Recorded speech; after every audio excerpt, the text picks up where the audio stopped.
আগে একটা দুরন্ত জয়, গোল পার্থক্য অনেক লেগে গেল মোহনবাগান, কি বলবেন?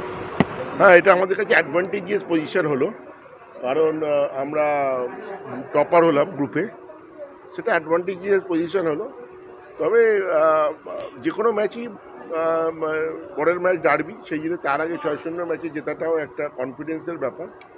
সেটা পরের ম্যাচ আরও ভালো খেলতে হবে, ইসবার ম্যাচও জিততে হবে। আজকে সব বিদেশি প্রায় মাঠে মোটামুটি একটু ম্যাচ টাইম পেয়ে গেল। সবাই গোল করলো, এটা যতজন বিদেশি আজকে খেলেছে সবাই কিন্তু একটা করে গোল করেছে।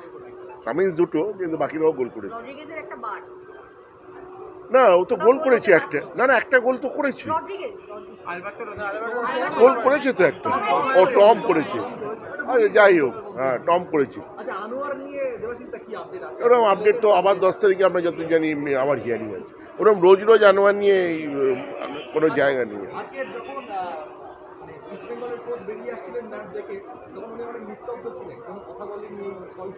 সেটা আমি কারোর ফেস রিড করে কোনো কমেন্ট করা ঠিক নয়। ভালো কোচ, বড় কোচ, টিমটাকেও সুন্দর করে শেপ করছে।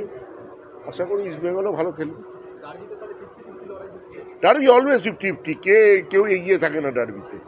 ডার্বি অলওয়েজ 50-50, সে যে যত ভালোই টিম করুন না কেন, ডার্বি অলওয়েজ 50-50, ডার্বিতে কেউ এগিয়ে থাকে। দেখুন, প্রথম ম্যাচ থেকে কখনো সিজন বোঝা যায় না, তারপরে এত দুর্বল সাইড। দেখুন, ডুরান্ডের জৌলুস বাঁচিয়ে রেখেছে সেই আবার মোহনবাগান ইস্টবেঙ্গল। মানে মোহনবাগান ইস্টবেঙ্গল ছাড়া বাকি যে টিমগুলো খেলছে তাদের প্রচণ্ড দুর্বল টিম। তো সেখানে তাকে দেখে, তাদের সঙ্গে দেখে পুরো সিজন আপনি আইএসএল অন্য লেভেলের টুর্নামেন্ট, সেটা ডুরান্ডের সঙ্গে কোনোভাবেই সমতুল্য নয়, কোনোভাবেই আলোচনা করাটাই ঠিক নয়।